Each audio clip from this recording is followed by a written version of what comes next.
23 de março.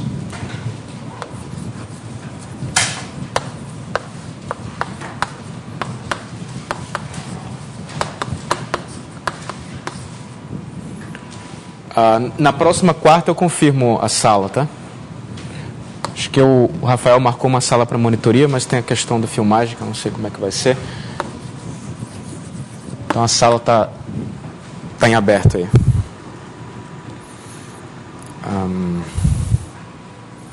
Deixa eu passar uma lista de exercícios aqui também.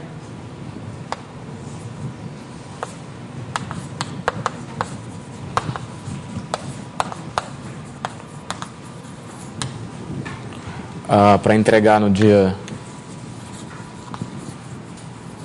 2 de abril, que é uma segunda-feira. Fazer o capítulo 1, exercícios 1, 2, 5, 7. Esse aqui é o livro do Manfredo, tá?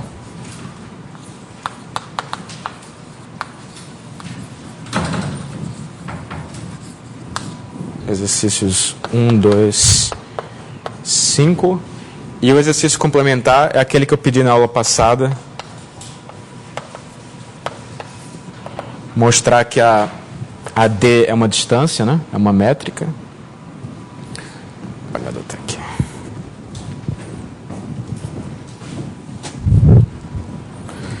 Então, o último exercício é mostrar que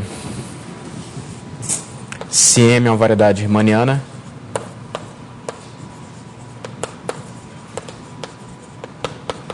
então mostrar que a M com a distância de G é um espaço métrico.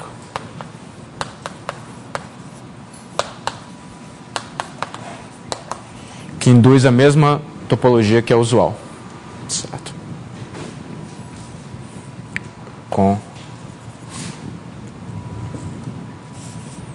Que induz topologia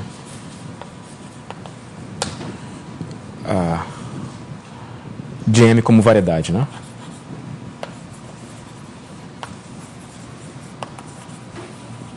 Ok, então são 8 exercícios, tá certo? Eu peguei aqui da versão em inglês, mas eu acho que a numeração dos exercícios deve ser a mesma, né? Se vocês notarem que tem diferença de numeração, vocês me avisam e eu corrijo, ok? Ok. Tá bem? Então na quarta-feira eu defino a sala em que vai ser a terceira aula. Muito bem, então na aula passada a gente terminou falando de conexões e derivada covariante. Então a gente tem uma variedade diferenciável. E aí na aula passada eu introduzi o conceito de conexão afim.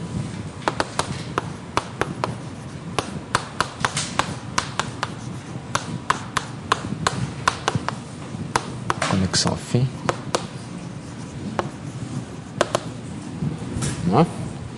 Que deve ser pensada como uma maneira de derivar um campo com relação ao outro. E eu comentei que esse objeto aqui segue das definições que esse objeto é local, ou seja, que para você calcular o resultado da conexão, basta saber os campos na vizinhança do ponto, né? Então, isso induz uma conexão em cada aberto da variedade.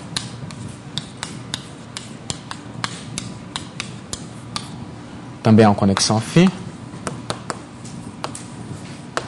Aqui eu estou pegando o U aberto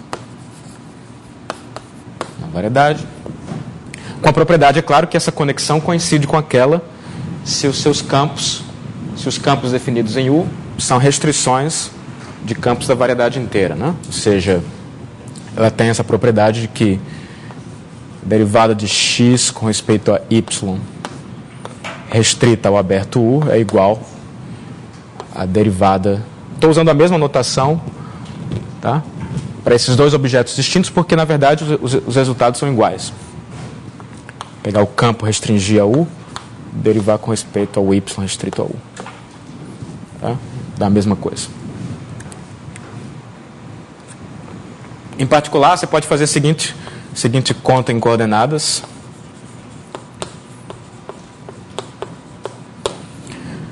Eu quero derivar um campo com relação ao outro, então eu escrevo cada um dos campos em termos dos campos coordenados. Fico com uma expressão assim. O campo y vai ser uma certa combinação linear de coeficientes yj dos campos coordenados, né? Xj, coordenadas x1, xn, né? E eu escrevo o campo x, então, como uma combinação linear com certos coeficientes xi dos campos coordenados. Né? Então, se a gente usa as propriedades de uma conexão afim, lembrando que isso aqui é uma derivação, né? Isso aqui vai ser... Primeiro, ela é linear embaixo, né? Com respeito a funções. Então, isso dá a soma em j de yj derivada xj disso daqui.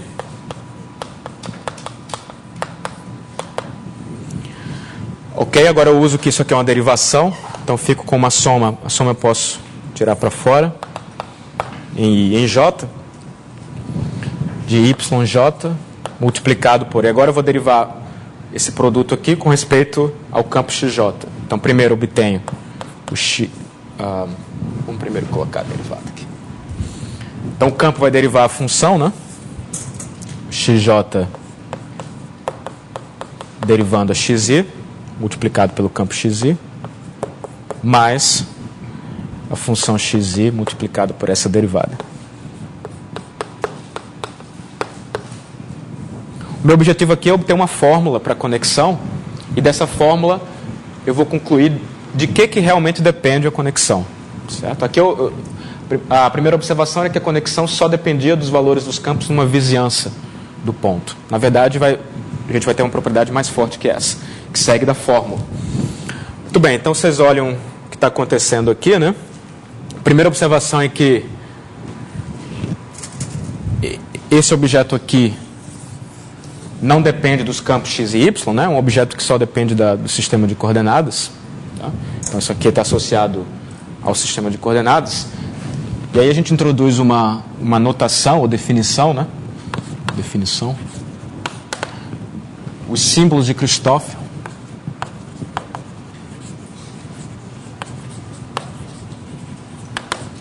De Christoffel. E aí a gente denota sim gama IJK, onde o IJ e o K são índices que variam de 1 a n. Da conexão afim nas coordenadas x1, xn. Quando eu escrevo assim, eu quero dizer que eu fixei uma carta. Tá? São dados são tais que... E essa é a definição. A ideia é que você deriva o campo xi com respeito ao campo xj. Isso me dá novamente um campo, então eu posso escrever esse campo como uma combinação linear dos campos coordenados. E aí os coeficientes que aparecem eu introduzo essa notação. Ok? Então esses são os símbolos de Christoffel. A ideia é que você tem um objeto abstrato que é a sua conexão afim. Quando você escolhe uma carta, você pode... Toda a informação da conexão está nesse conjunto de valores aí, que são os símbolos de Christoffel. Muito bem, então isso só depende da conexão afim. Então eu posso reescrever essa fórmula aqui, né? Da seguinte maneira. Então, derivando aqui o y com respeito ao x, né? Desculpe, o x com respeito ao y. Isso me dá, então, me dá o seguinte, né? Soma em I em J de YJ XJ de XI XI mais, e aqui aparece uma soma em K, né? Uma soma em K de gama IJK XK. Então, agora é só rearrumar essa expressão para que eu obtenha uma combinação linear dos campos coordenados. Então, aí a gente só tem que ter cuidado com os índices. Eu vou trocar o I pelo K aqui para ficar uniforme o XK. Ok?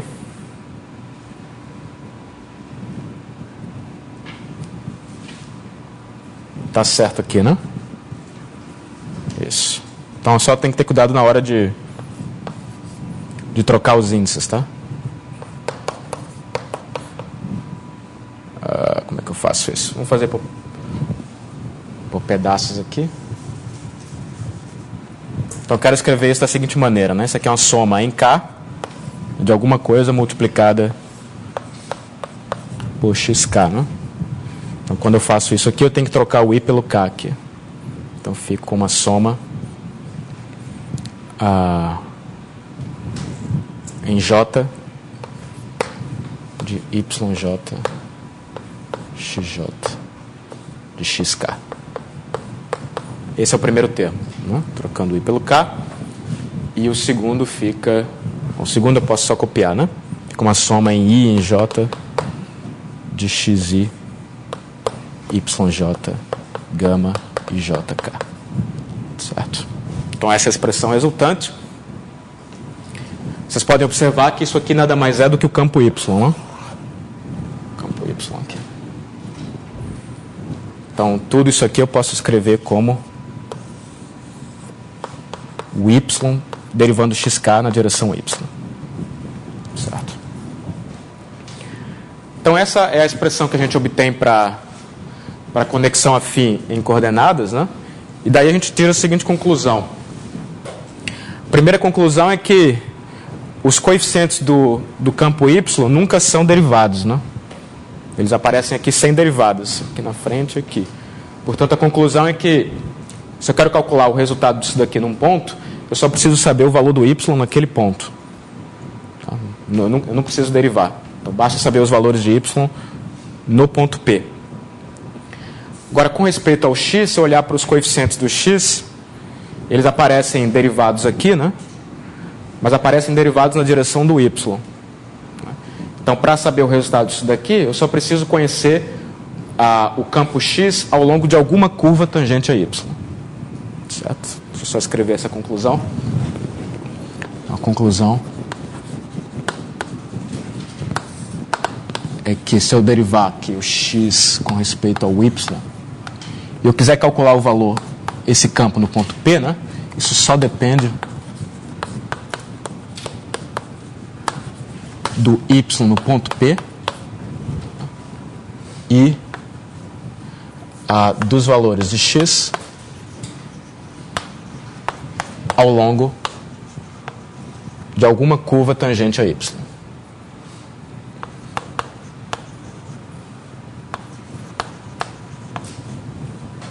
Curva, digamos, C,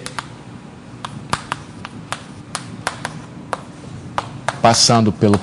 Ok, T igual a 0 passa pelo ponto P com velocidade Y. Então é mais... Tem essa propriedade mais forte ainda, né? Não precisa conhecer numa vizinhança inteira. Basta ter esse tipo de informação, você pode fazer sentido da conexão. Tá claro aí, ó? Porque segue da fórmula, né? Muito bem. Então a ideia é que se vocês forem olhar para o que acontece no espaço euclidiano, né? No espaço euclidiano a conexão é simplesmente um exemplo de conexão é simplesmente a derivada usual. Então a ideia é que em geometria riemanniana a conexão vai ser a derivada usual, está representada aqui, mais uma correção, e essa correção vem dos símbolos de Kirchhoff. Certo. Ok, então a gente tem vamos dizer então que a gente tem uma conexão afim. Por enquanto, na verdade, eu não estou falando de geometria riemanniana, né? Porque eu não falei de métrica aqui. Estou só supondo que existe uma conexão afim. Então a gente queria provar a seguinte proposição. Proposição. Então, dado uma conexão afim, né? Dado uma conexão afim, e você me dá uma curva na variedade diferenciável, então existe uma única operação de derivada covariante. Então, existe uma única associação, né? Que eu escrevo assim, chamada de derivada covariante. Derivada covariante.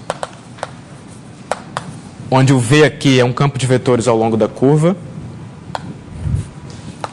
V de t é um campo de vetores diferenciável, né, ao longo de C. Tangentes à variedade. Está sempre implícita aqui a diferenciabilidade. Tal que as seguintes propriedades são satisfeitas. A primeira é que ela é uma derivação, né? Então, se você pega um campo V e multiplica por uma função f, isso aqui dá f vezes a derivada de V mais a derivada de f vezes V. Talvez eu tenha trocado a ordem aí, tá? Ela é linear, né? Não com respeito a funções, né? Mas com respeito a constantes. Enfim, a derivada da soma é a soma das derivadas.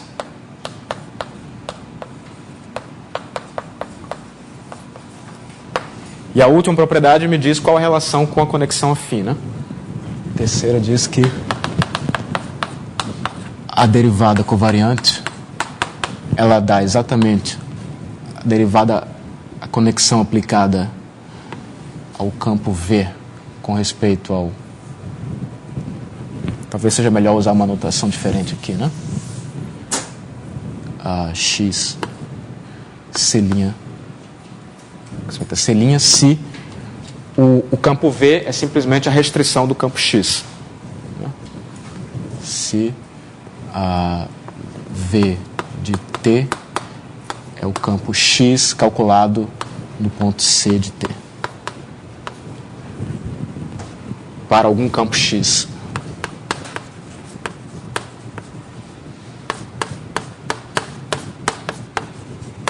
Aqui pode ser um campo na variedade inteira, ou como a gente já observou, um campo numa vizinhança do ponto. Tá? Então o que a gente está fazendo aqui é pegar uma curva C, um campo ao longo dessa curva,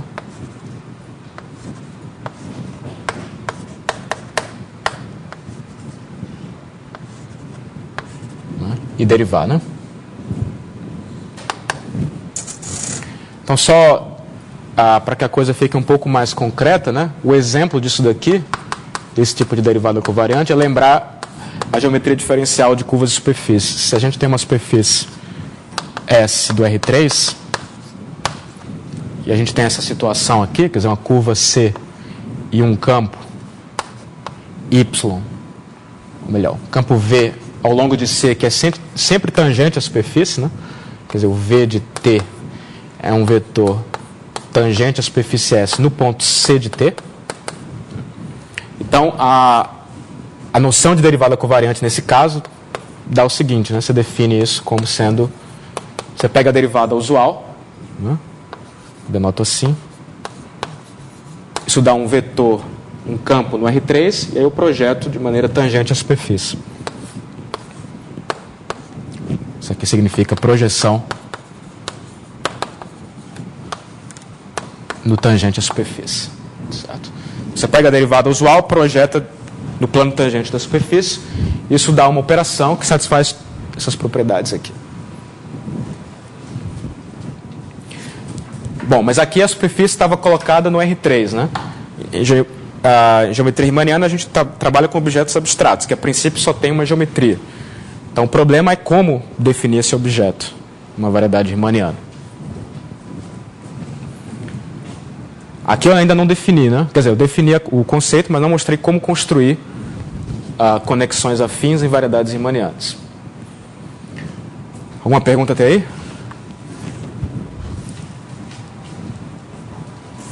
Então, como é que a gente demonstra essa proposição?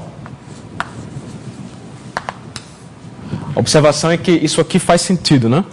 Isso aqui faz sentido porque eu acabei de mostrar que a conexão só depende o vetor embaixo calculado no ponto, por isso que eu posso botar o selinho aqui, que isso aqui é um campo só ao longo da curva, ele não está definido numa vizinhança. E só depende também dos valores do campo em cima ao longo de alguma curva C, que é exatamente o que a gente tem aqui. A gente tem uma curva C na direção selinha e temos o campo X ao longo da curva. Certo? Por isso que aquilo ali faz sentido.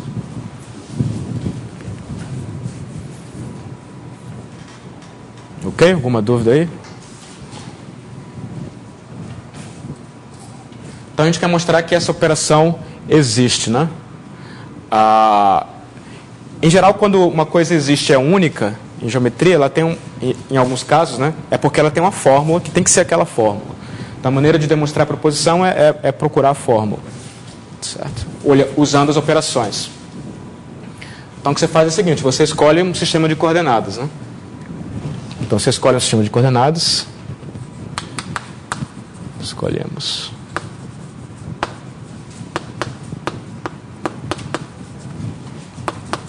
coordenadas na variedade, em alguma vizinhança de algum ponto P. E aí, nessas coordenadas, eu escrevo os coeficientes do campo V, né? Então, o campo V de T vai ser uma soma dos campos coordenados, onde eu vou olhar para o campo coordenado no ponto C de T, né? E aqui vai aparecer algum coeficiente que vai depender de T. Coeficientes diferenciáveis. Então, eu escrevo isso aqui, escrevemos campo assim, e aí é só aplicar as operações. Portanto, eu estou mostrando que é única, né? Se ela existe, né? Se a operação existe, então, quando eu calcular aqui a derivada covariante do campo, isso aqui vai ter que me dar, isso aqui é a derivada dessa soma. Mas porque isso aqui é uma derivação, isso vai me dar uma soma em I. Eu derivo a função VI com respeito a T, multiplicado pelo XI. Depois eu repito aqui a VI e derivo o XI. Só usei a propriedade de derivação.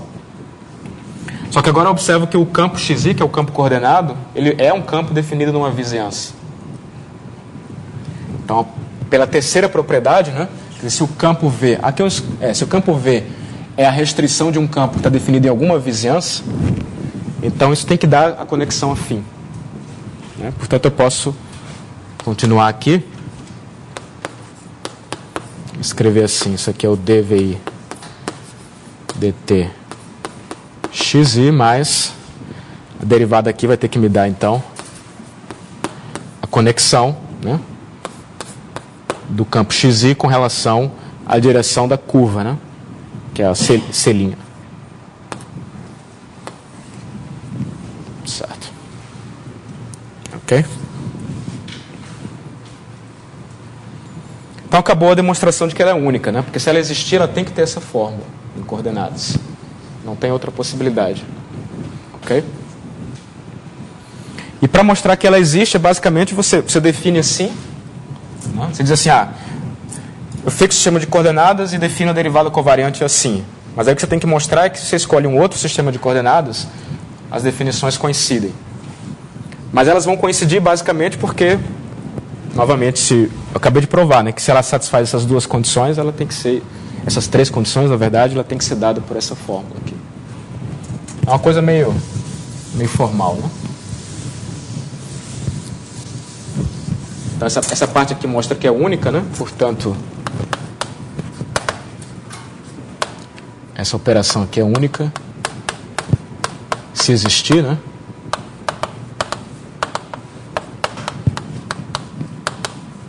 Agora eu preciso mostrar que ela existe, mas aí, para mostrar que ela existe, eu defino ela em coordenadas por essa fórmula aqui. Ok? Então, para mostrar a existência, a ideia é definir em coordenadas por essa fórmula, pela fórmula estrela, que é essa daqui, né? E checar que em coordenadas diferentes o resultado dá o mesmo, mas aí é só usar a unicidade de novo.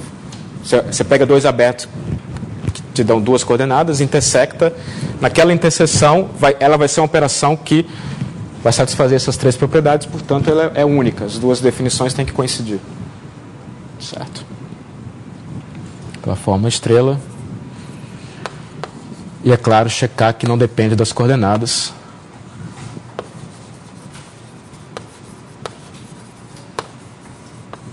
Deixo para você checar nos detalhes aqui, mas como eu falei, é só usar a unicidade aqui de novo.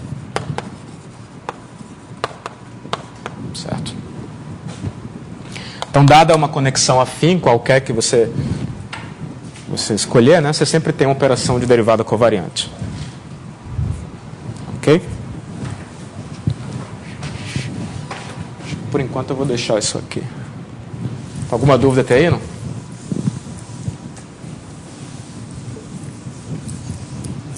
Então, uma vez que você tem uma derivada covariante, que você pode derivar campos ao longo de curvas, você pode introduzir uma noção clássica em geometria, que é a noção de transporte paralelo, né? Ou de campos paralelos. Agora eu estou supondo que M é uma variedade diferenciável.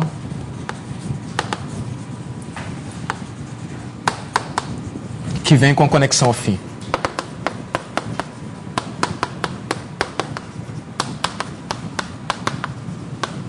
Conexão afim. Aí você me dá uma curva diferenciável na variedade, e aí eu digo que o campo V de T, né?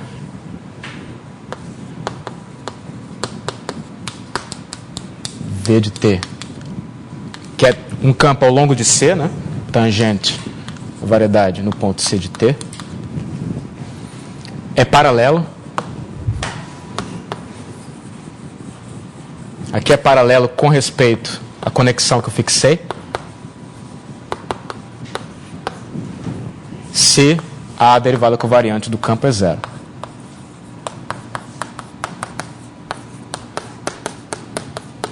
Certo? Então, essa é a definição de campo paralelo. São campos que têm derivada covariante zero. E aí, o que é o transporte paralelo? Eu apaguei aqui, acho que não deveria ter apagado isso daqui.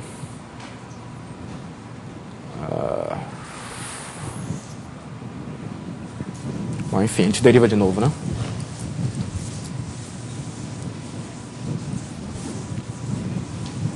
Então, o que significa o campo ser paralelo, né? Bom, vamos entender em coordenadas o que significa isso.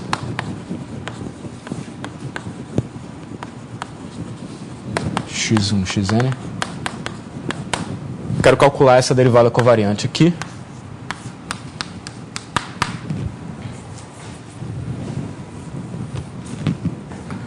Não é? Acho que eu posso usar essa fórmula aqui, né?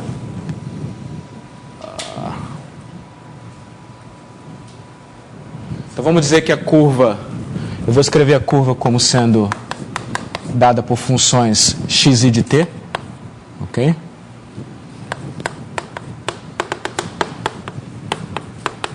Onde aqui eu estou representando a minha curva no sistema de coordenadas, tá? Se vocês quiserem, teriam que colocar aqui a carta, né? Parametrização. E aí, então, esse selinho aqui, posso também escrever em termos dos vetores coordenados. Então, vamos só repetir aquela fórmula ali. Isso vai dar a soma em I da derivada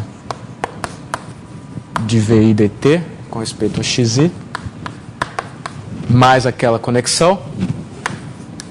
Só que agora eu escrevo o vetor C' de t, né, como sendo uma soma, aqui em J, do x J' de t, xj. Aqui eu estou usando a notação de linha, então vamos mudar aqui. Do campo XI, não é isso? Então, finalmente, vocês veem que vai aparecer o símbolo de Christoffel novamente, né? Aqui eu vou, propositalmente, eu vou mostrar. Deixa eu deixar assim. Então, aqui a gente vai ter, ela é linear embaixo.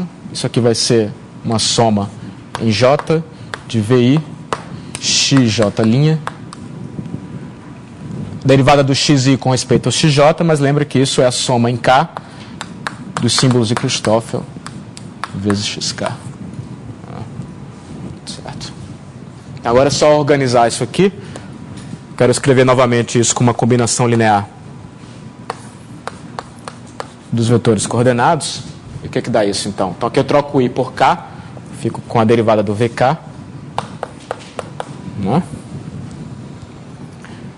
E aqui é só copiar a soma em I e em J, né? Então fica o somatório em I e em J de XJ', vou colocar assim,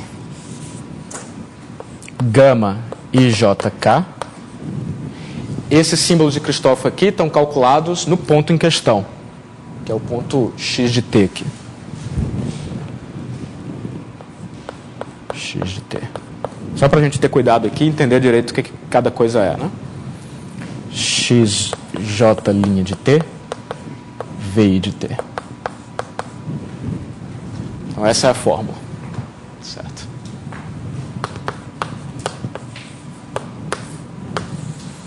Em coordenadas, né? Certo. Então a ideia é aquela que eu falei, né? Você quer derivar um campo, o primeiro termo é a derivada usual. E aí tem uma correção que envolve os símbolos de Christoffel. Certo? Então, se eu quiser entender o que é um campo paralelo, né, eu tenho que igualar isso aqui a zero. Então, o que é que isso me dá? Em coordenadas, né? Então, a conclusão é que o campo V de T ele é paralelo, né? V é paralelo. Se ele satisfaz a seguinte condição. Se VK' de T, aqui lembra que o campo V, os V são os coeficientes do campo.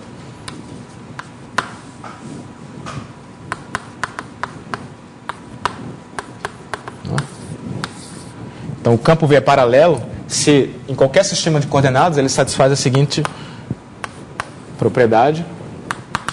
Isso aqui tem que dar zero, né?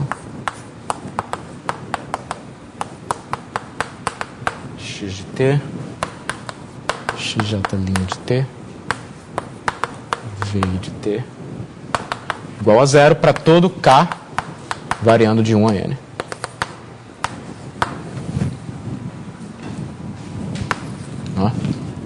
Então o que é isso aqui, né? Isso aqui é um sistema de equações diferenciais ordinárias de primeira ordem. Porque o símbolo de Christoffel são dados. São dados porque vem da conexão afim, né? O X de T também é dado, né? Porque ele é a curva. A curva representa a curva C. A incógnita aqui são os coeficientes V que correspondem ao campo. Então isso aqui é um sistema linear. E esse ponto aqui é importante, né? A de EDOs. Primeira ordem. Ok? Então aí a gente pode usar os teoremas de existência e unicidade de soluções de equações diferenciais ordinárias. Em particular, a gente sabe que se você quer resolver uma EDO de primeira ordem, você tem que me dar uma condição inicial, que é o valor do campo em algum ponto. Né? Dada uma condição inicial, isso determina de maneira única uma solução do seu sistema, né? Da sua EDO. E as equações lineares têm a propriedade especial de que as soluções ficam definidas para todo o tempo da equação. Certo? Então, traduzindo geometricamente, isso diz que se você tem uma variedade riemanniana, uma variedade que vem com a conexão afim, e você tem uma curva C, se você me dá o valor do campo em algum ponto, C de T0. E existe uma única maneira de transportar esse campo V ao longo da curva de maneira paralela, certo? Que consiste em cada... Você bota um sistema de coordenadas, resolve EDO, né? e segue fazendo isso. Esse é o transporte paralelo.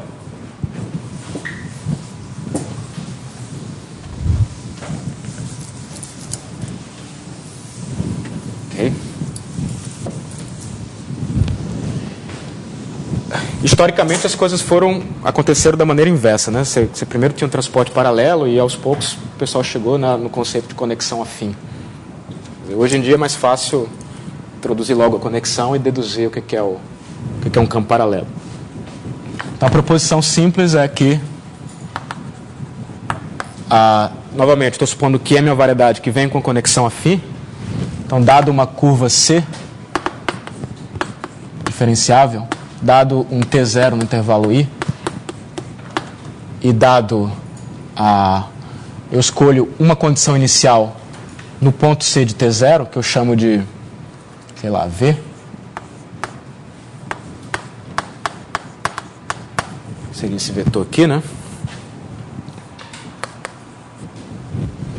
Então, a proposição diz que existe um único campo paralelo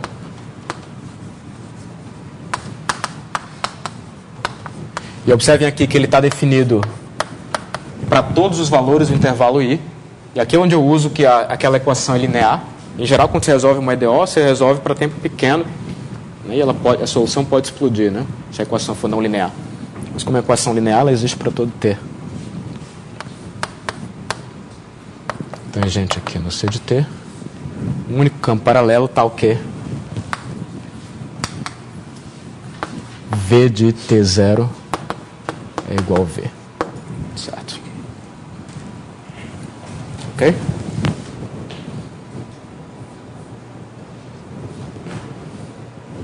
A demonstração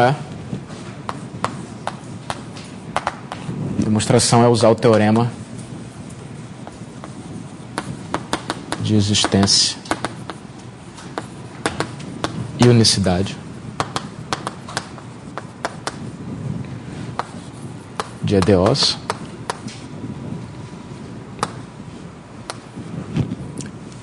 aqui no caso EDOs lineares, né, para ter essa informação sobre o domínio de definição aplicado àquela equação ali, né? Essa equação aqui já tinha uma equação estrela, né? Essa aqui é 2 estrelas. A para equação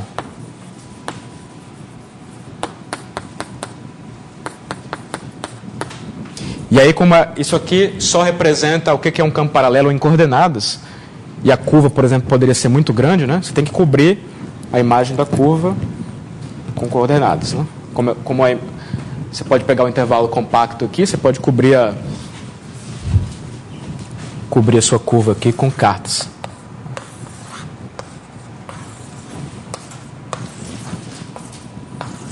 Certo? Aí resolve numa carta, depois, para continuar, você passa para outra carta, resolve de novo.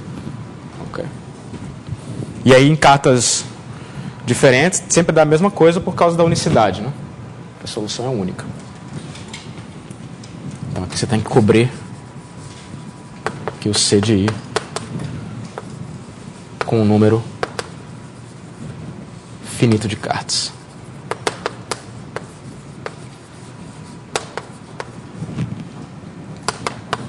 A demonstração é basicamente essa. Só dá um trabalhinho para escrever, mas a ideia é aplicar diretamente o teorema das EDOs, com cuidado que a gente só pode fazer isso em coordenadas.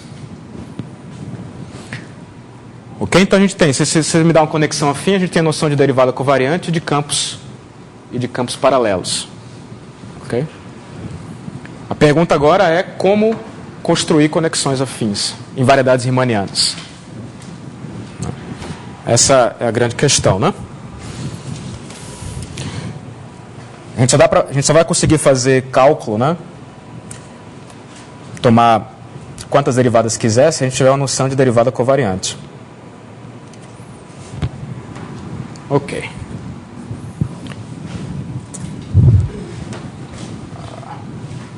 Alguma dúvida até aí? Então aqui está trabalhando com variedades com conexões afins.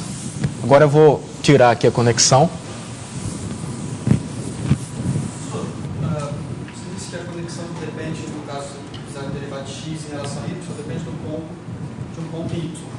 Do valor do y no ponto, né? Bom, se eu tenho, por exemplo, x definido numa curva Aham. e o y definido numa outra curva diferente, por exemplo, se cruzam.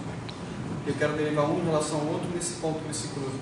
Como só depende do y no ponto, eu poderia estender de qualquer maneira uma vizinhança desse ponto e aí fazer a derivada com relação a essa extensão. Mas você está falando de curvas que têm a mesma tangente, né? Não, por exemplo, curvas que podem não ser, porque só depende do ponto, né?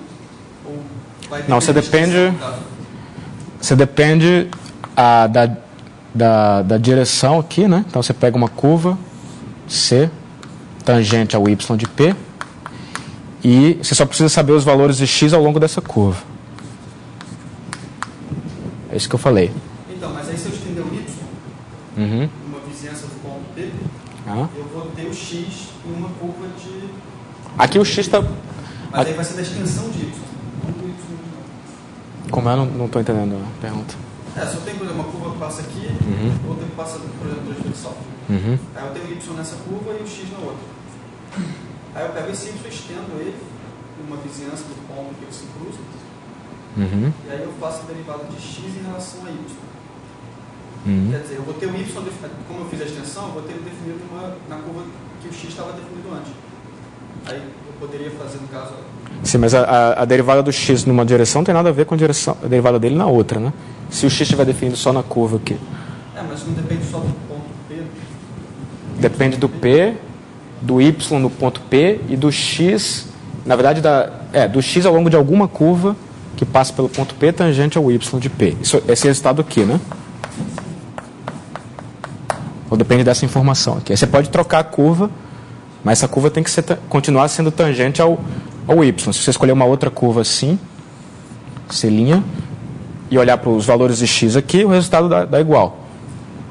É como uma derivada, né? Você vai derivar uma função, você não interessa a curva, desde que ela seja tangente à direção que você quer. Ok? Tem que ser tangente. Né? Tem que ser tangente.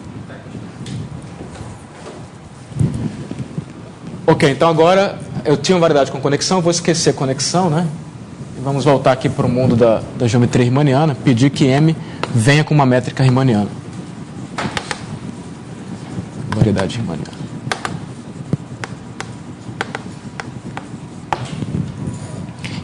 E aí a pergunta aqui é como construir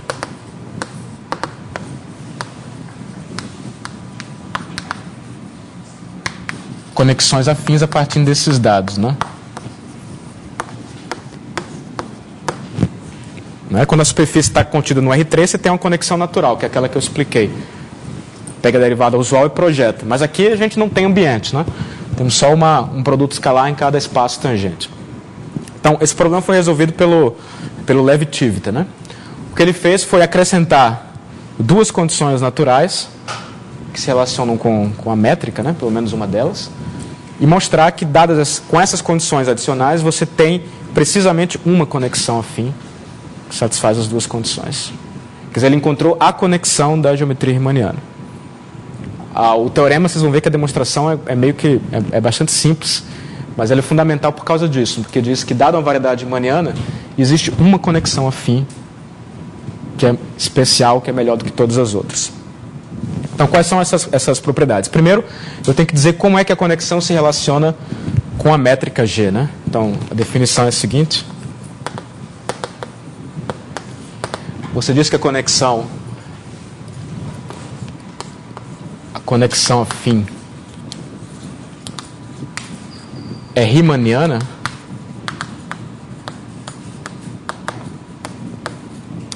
ou, né, acho que o livro do Manfredo usa o termo compatível, né, com a métrica G, ou compatível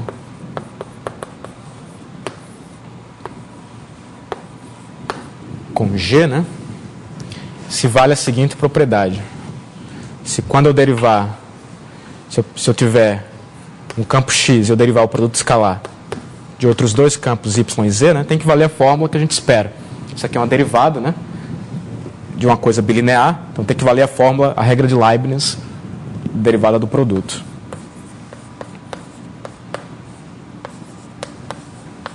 Mais y.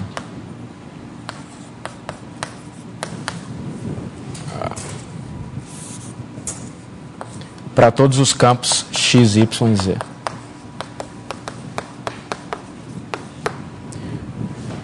Então, essa é a maneira que essa é a condição de compatibilidade entre a conexão e a métrica riemanniana. Certo? Isso é equivalente em termos da derivada covariante. Vou apagar isso aqui, né? Se precisar, a gente lembra aí. Isso é equivalente em termos da derivada covariante. Equivalentemente,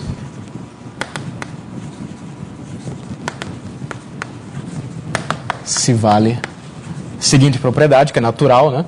Se você tiver uma curva C e tiver dois campos V e W ao longo dessa curva, então isso aqui é uma função de t, e você deriva com respeito a t, né? Isso aqui tem que dar a derivada covariante do V interno W mais a derivada covariante do W interno V. Certo? Para todos. E aqui eu estou pegando dois campos ao longo de uma curva.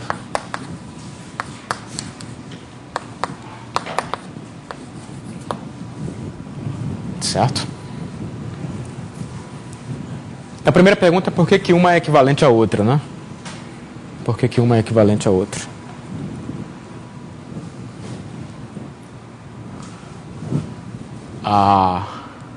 Então deixa eu aproveitar e colocar logo uma terceira, equivalentemente.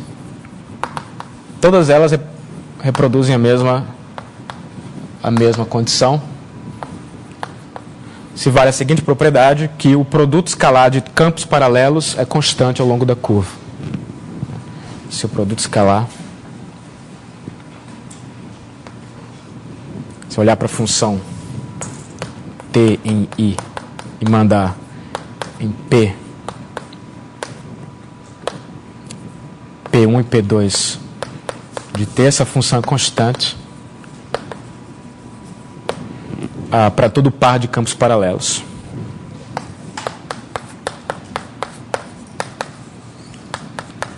Campos paralelos.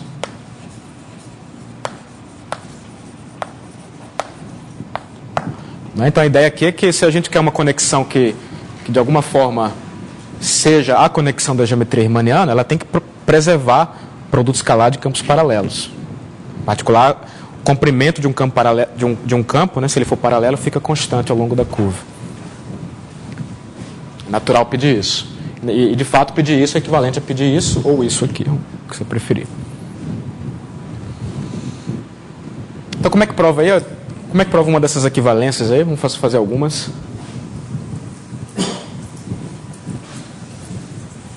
Qual que é mais fácil aí? Vamos dar nomes, né? Você chamar isso aqui de 1, isso aqui de 2, 3. Qual é a implicação mais fácil aqui? Eu acho que a 2 implica 3, né? 2 implica 3 é mais fácil porque se o campo é paralelo, a derivada dele é 0. Né? Então, quando você deriva, você vai concluir que o produto escalar fica constante porque a derivada é 0. Né? Então, 2 implica 3 é fácil.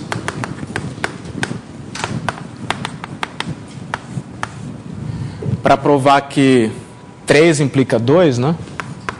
Por exemplo, o que você faz é você usa a proposição anterior de existência de campos paralelos, né? Quer dizer, você tem uma curva C. Deixa eu ver como é que eu explico isso. Então você tem uma curva C aqui na variedade. Aí você fixa um instante qualquer. E aí nesse ponto aqui você pega uma base ortonormal.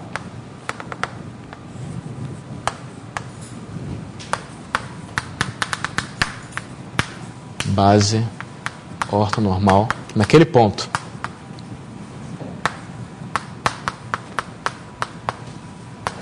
E aí a proposição diz, né, que para cada um desses vetores da base tem um único campo paralelo que assume aquele valor. Então você chama de P1 de T, né? Pn de T, os campos paralelos, tais que no instante T0 ele assume o valor da base. Então, você está estendendo a base aqui de maneira paralela. Você sabe que existe isso por causa dessa proposição. E aí o ponto é que, se a gente está assumindo que vale 3, né, o produto escalar desses campos paralelos fica preservado. Em particular, em cada instante T, isso aqui ainda vai ser uma base ortonormal. Então, 3 implica que, para todo T, isso aqui é base ortonormal do tangente naquele ponto. Em particular, eu posso escrever os meus campos V e W em termos dessa base. Você escreve, então escrevemos o campo V com uma soma de VI e PI em cada tempo T, né?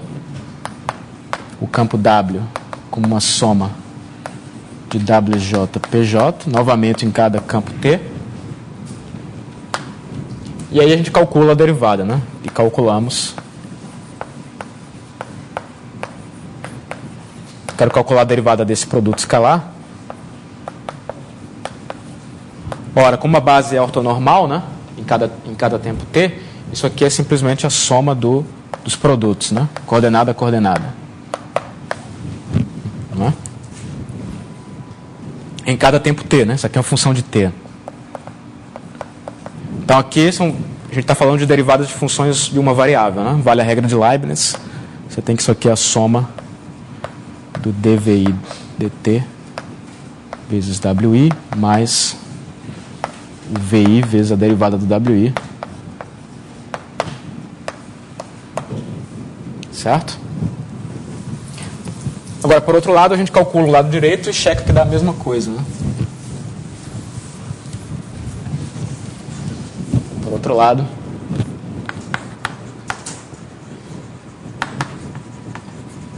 se você olha para o lado direito lá,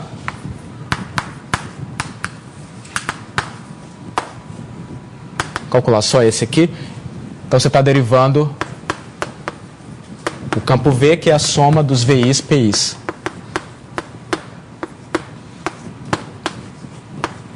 Isso. Agora você usa as regras, né, da derivada covariante, né, aplicando aqui, e lembra que o campo PI é paralelo. A derivada covariante do PI é 0. Então, quando você derivar aqui, você vai ter simplesmente a soma da derivada do VI vezes o PI. Aqui eu estou usando que o PI é paralelo. E o W era a soma dos WJs, PJs. Bom, mas aqui como o PI e o PJ formam uma base ortonormal, isso aqui dá delta e J. dt delta J. Isso aqui é simplesmente a dvi dt wi, né? Então, analogamente, você calcula o outro. Analogamente, o v dw de t é igual a vi derivada do wi. Somando as duas coisas, você vê que dá igual aqui. Okay? Então é simples fazer isso.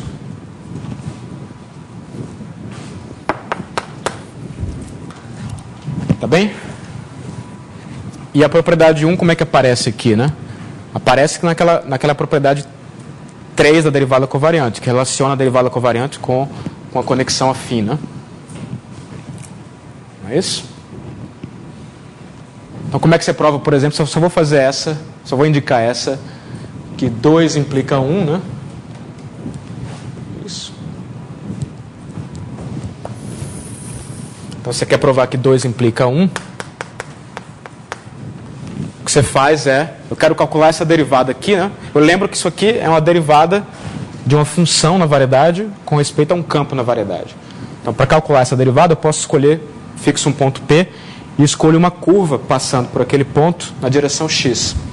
Você escolhe qualquer curva C passando pelo ponto P na direção x. E aí, por definição, isso aqui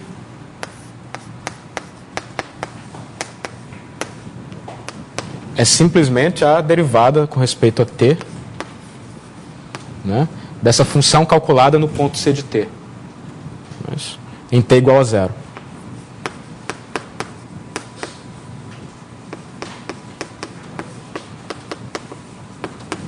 Isso. E agora eu pego os meus campos e eu restringo a curva C, né? É um campo definido numa vizinhança, na variedade inteira, na verdade. Se eu restringo esse campo, a minha curva, ele fica um campo ao longo da curva. Então, essa derivada aqui, eu uso a propriedade 2, né? Isso aqui me dá isso.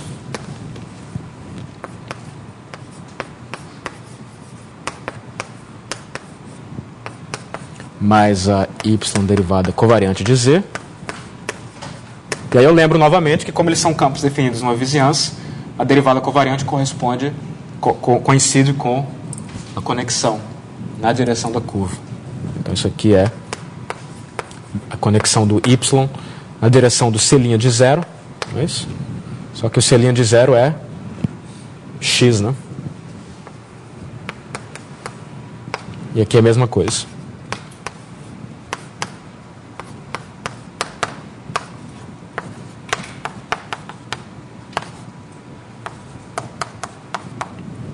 Ok? Bem? Então, não é difícil ver que todas essas 3 condições estão dizendo a mesma coisa.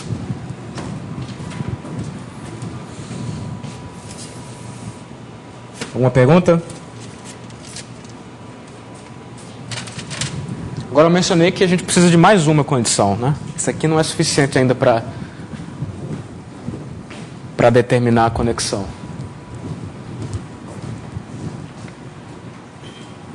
Posso apagar aqui, né?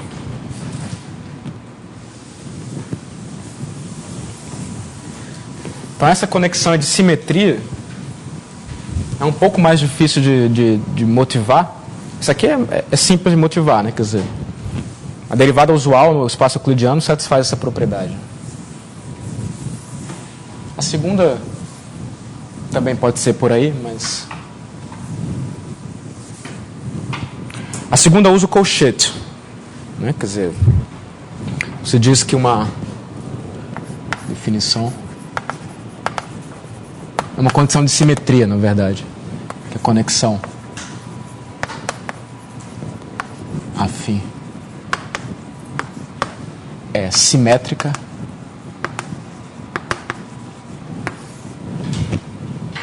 a se... Essa aqui não precisa de métrica riemanniana, então ela fala só da estrutura da variedade diferenciável.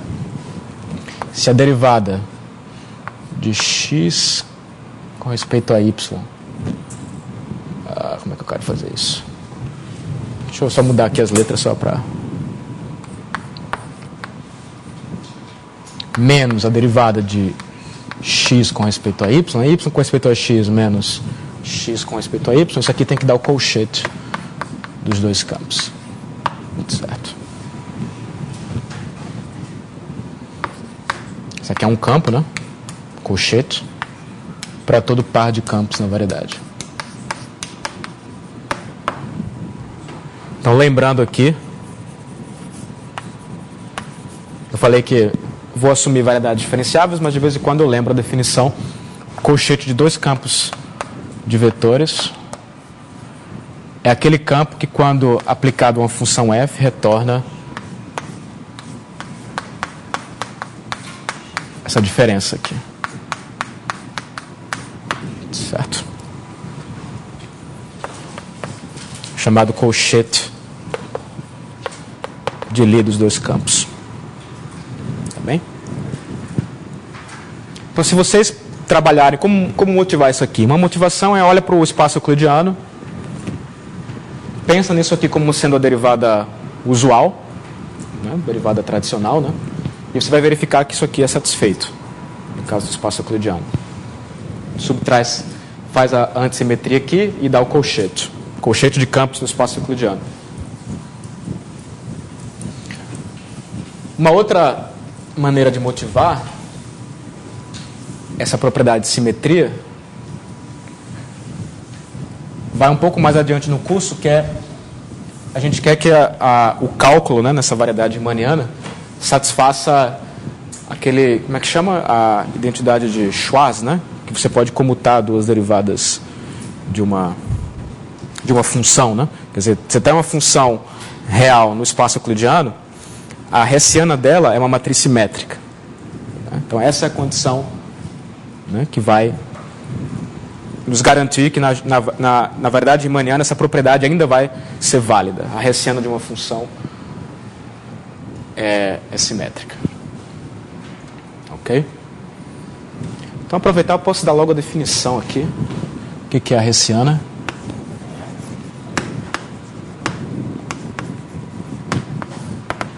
Tem uma função numa variedade diferenciável.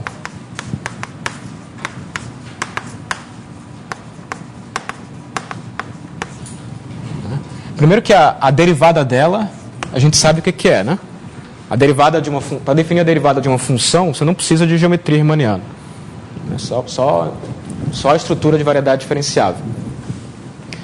Mas quando você quer definir a hessiana, aí sim você precisa. Quer dizer, a segunda derivada de uma função, em geral, variedade diferenciável, ela só fica bem definida nos pontos críticos da f. Certo? Não tem definição canônica num ponto arbitrário. Mas se você me dá uma conexão afim, eu posso fazer sentido disso. A definição é a seguinte. Então, a hessiana de f é dada por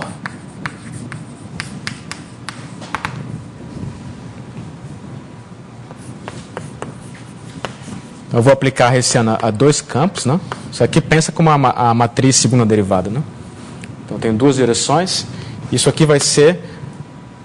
Bom, se fosse o espaço euclidiano, o que eu faria é... Eu derivo f com respeito a y, depois derivo o resultado com respeito a x, né? Isso é o que seria a definição de hessiana se a gente estivesse no Rn, no espaço euclidiano. Mas é fácil ver que isso aqui não fica bem definido no sentido de que isso aqui não depende só do ponto P, né? e das direções do x e y no ponto P. Então, em geometria riemanniana, você tem que introduzir uma correção. É análogo à ideia da derivada covariante, né? Que você tem que corrigir com os símbolos de Christoffel. Então, isso aqui você tem que subtrair essa derivada aqui.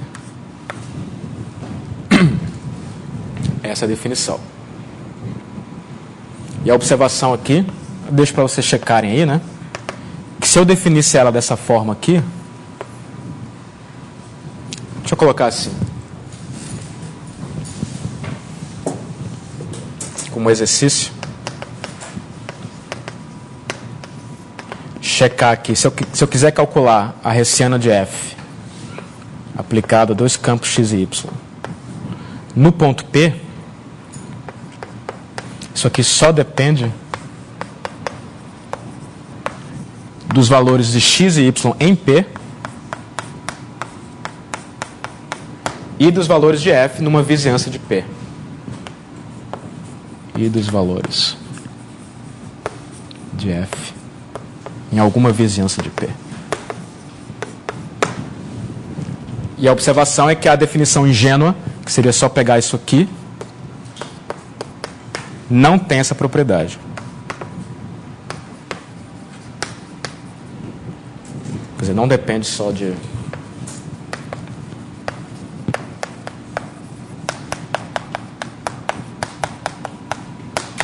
Por isso que você tem que introduzir uma correção aqui. Certo? Tá, então deixa como exercício aqui checar isso, tá?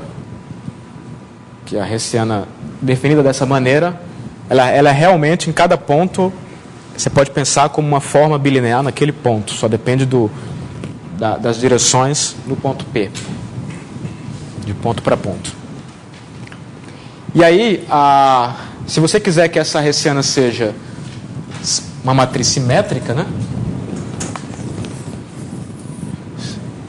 Seria, isso aqui é observação 1, observação 2. Se você subtrai a hessiana de xy menos a hessiana de yx, isso aqui vai dar x y de f menos y x de f. Depois eu vou ter menos derivada de y com respeito a x aplicado a f, né? E aí eu tenho que botar mais aqui, né? A derivada de x com respeito a y de f, né? Se eu quiser que isso aqui dê zero, o que eu preciso é exatamente que a conexão seja simétrica. Isso aqui me dá o colchete, né? Então isso aqui é igual a o colchete menos isso mais isso aplicado a f. Certo? Então isso aqui é zero se a conexão é simétrica. Ok. Então o fato da conexão ser simétrica permite a gente comutar duas derivadas de uma função real. A gente vai ver que nem sempre você pode comutar duas derivadas de outros objetos. Aí é onde vai entrar a noção de curvatura. Mas para funções reais, isso sempre pode ser feito e segue da simetria da conexão. Ok? Então agora a gente pode enunciar o teorema.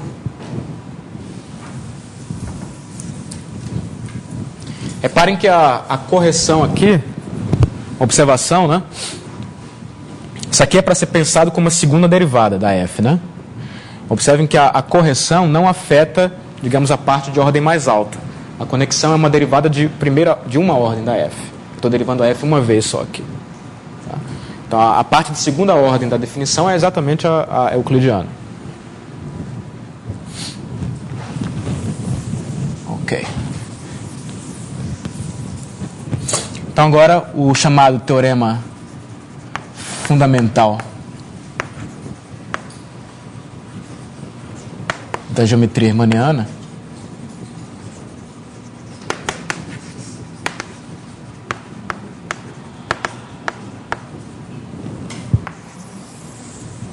que é o teorema do Levi-Civita. O teorema é fundamental não porque a prova seja difícil, de fato a prova é simples. Tá? Ele é fundamental porque sem esse teorema você não teria uma maneira natural de derivar coisas. Então ele diz isso, né, que a métrica riemanniana nos dá automaticamente uma conexão. Então ele diz o seguinte, ele diz que dada uma variedade riemanniana, né, você me dá uma variedade riemanniana,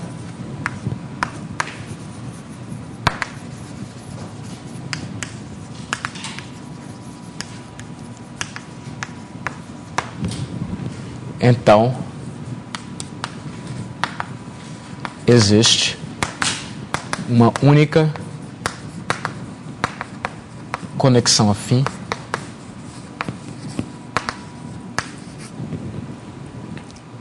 tal que a conexão é riemanniana, ou seja, compatível com a métrica e assimétrica.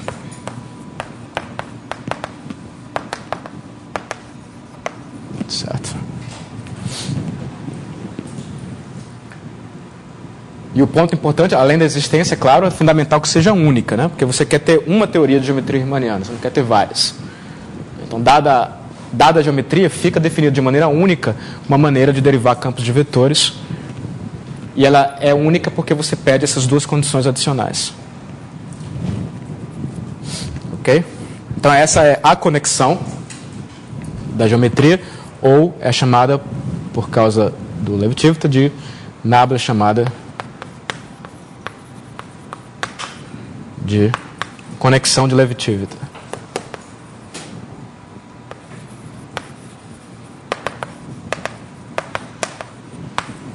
Certo.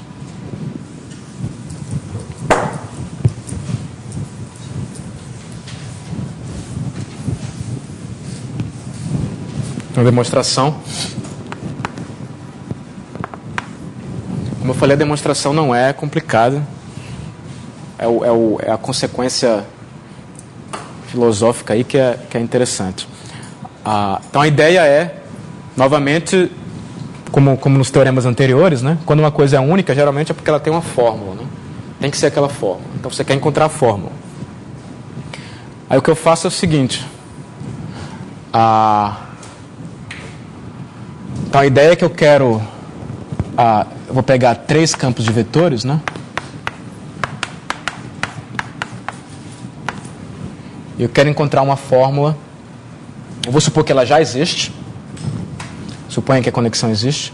Eu quero provar a parte que ela é única, né? Suponhamos que nabla existe. E aí eu quero calcular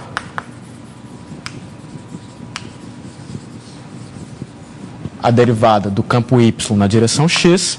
E uma maneira de fazer isso é calcular o produto escalar por qualquer campo z. Você sabe da geometria, da álgebra linear, né? Se você sabe os produtos escalares, você sabe o vetor. Então a ideia agora é começar com a compatibilidade da conexão com a métrica, né? A gente sabe que isso daqui pode ser calculado da seguinte maneira. Você deriva produto escalar do YZ na direção x, isso aqui me dá o objeto que eu quero calcular, só que aparece um termo a mais, que é dado por isso aqui. Né? Então ainda não é possível isolar o que eu quero, né? Porque tem esse termo adicional. Então a ideia é usar permutações cíclicas dessa expressão aqui, fazer a combinação que dá certo, de tal maneira que de um lado a gente fique com esse objeto aqui e do outro lado a conexão tenha desaparecido. Então você faz uma permutação cíclica aqui dos campos e torce para dar certo, né? Dá isso aqui. X derivada de z com respeito a y. E faço mais... Como é que é? Tá certo? Tá certo, mas deixa eu escrever esse. Z com respeito a XY, né? Então dá isso aqui, né? Estou usando que ela é compatível com a métrica.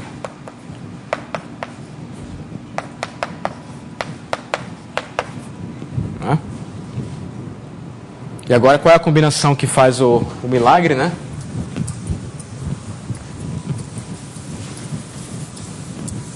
De fato, é meio milagroso isso, de que a geometria determina a conexão. Então o que você faz aqui é, você põe esse com sinal de mais, esse com sinal de mais e esse com sinal de menos. Então você fica com a seguinte expressão. X de YZ mais a Y. O que eu vou trocar aqui? XZ menos Z de XY. Observem que a expressão que está aqui não depende da conexão, né? Fica igual ao quê? Vamos lá, né? Então primeiro aparece com sinal de mais.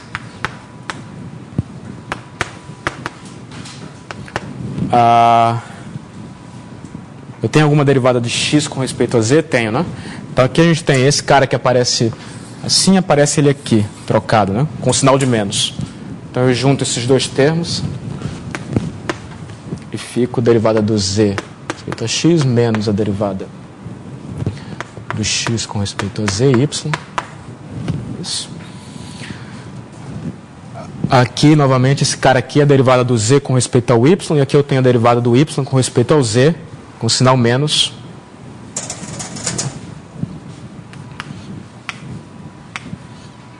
Z com respeito a y menos y com respeito a z, interno x.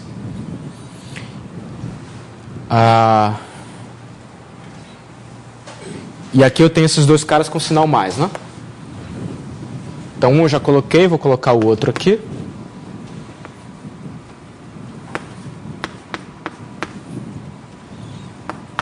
Mas aqui a gente tem um problema porque ainda não dá para agrupar os dois, né? Então o que eu faço é eu introduzo aqui artificialmente, eu subtraio a derivada do y com respeito a x e ponho ele de novo, né? E agora esse termo ficou igual a esse aqui. Então juntando, né, um com o outro, eu fico com duas vezes o objeto que eu queria calcular. E agora tudo aqui é colchete, né? Porque a conexão é simétrica, por definição.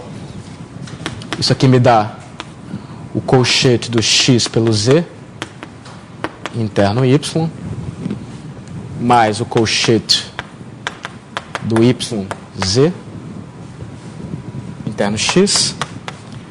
E aqui eu tenho o colchete do yx, interno z. Certo. Será que dá para... Então acabou a demonstração. A demonstração de que ela é única, porque se ela existir, ela tem que satisfazer essa propriedade, que é aqui. A conclusão é que esse objeto aqui é igual a 1/2 disso tudo aí, né? Mais y de xz menos z de xy menos xzy menos yzx menos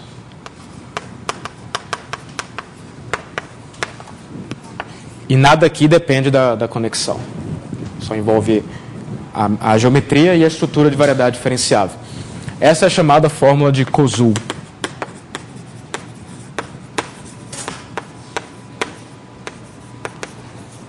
Se não me engano, foi o primeiro matemático a usar essa notação para conexão, né? Derivada de y respeito a x. Ok? Então, se a conexão riemanniana e simétrica existir, ela tem que ter essa fórmula aqui. E aí o que você faz para provar que ela existe, você define ela por essa fórmula. E checa que tem as propriedades desejadas. Aí eu não vou fazer isso, você só conta, né? Okay. Então, para provar a existência,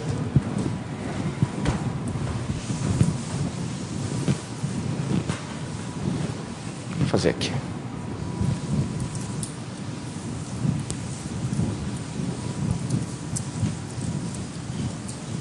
Então, só para provar a existência, a ideia é definir a conexão pela fórmula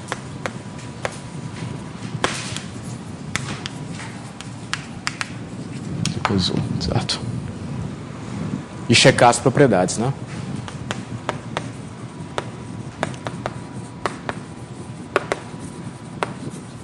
Então aqui foi um pouco diferente do que a gente tinha feito nas proposições anteriores, porque nas proposições anteriores, para fazer a conta, a gente escolhia coordenadas.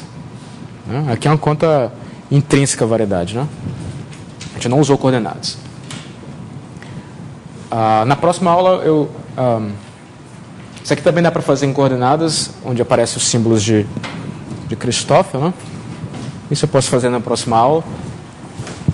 Deixa eu só fazer um comentário aqui que uma outra maneira de definir simetria é pedir que, equivalentemente,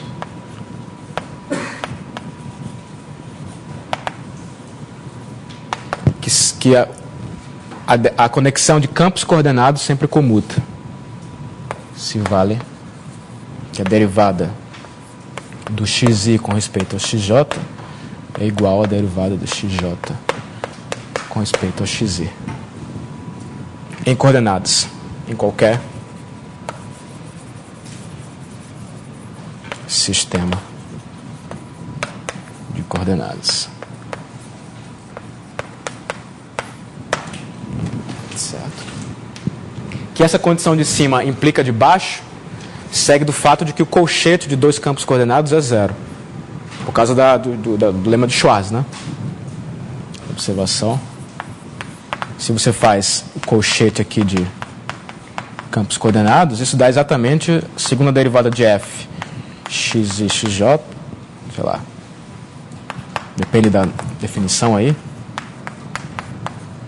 Isso aqui, né? De uma função real em coordenadas. Isso aqui dá sempre zero. Né?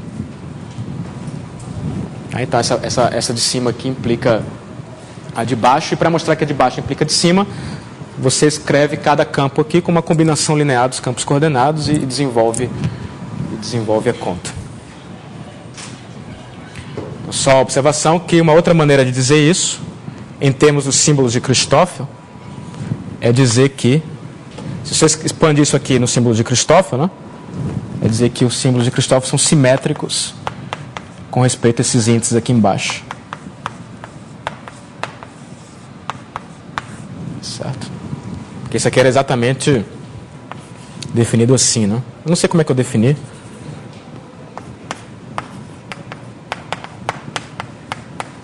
Mas tem uma ordem aqui, né?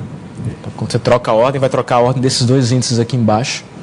Como eles são iguais, você está dizendo que ela é simétrica aqui embaixo. Certo? Muito bem. Então, alguma pergunta até aí?